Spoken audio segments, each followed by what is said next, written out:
Hi అండి. First మనం ఏం చేయాలంటే బనానా మిల్క్ షేక్ చేస్తున్నాము. ఏం చేయాలంటే బనానాస్ని ఇలా తీసుకుని ఉంచుకోవాలి. ఇది పంచదార పొడి అండి. పంచదార ఇలాచి కలిపి పొడి చేసింది ఉంది నా దగ్గర ఆల్రెడీ, అందుకని అది వేసేస్తున్నాను. ఇంకొకవేళ లేకపోతే ఇందులోనే ఇలాచి పంచదార వేసుకోండి. నెక్స్ట్ బాదాము జీడిపప్పు వేసుకోవాలండి. మిక్సీ చేసుకొస్తాను.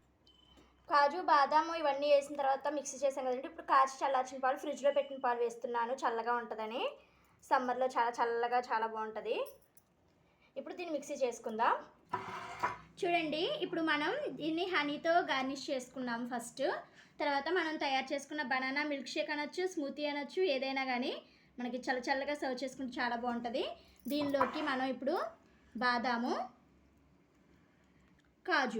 బాదం కాజుతో గార్నిష్ చేసుకుంటే చాలా బాగుంటుందండి. ఇప్పుడు మా పాప తాగి చూపిస్తుందంట, చూడండి.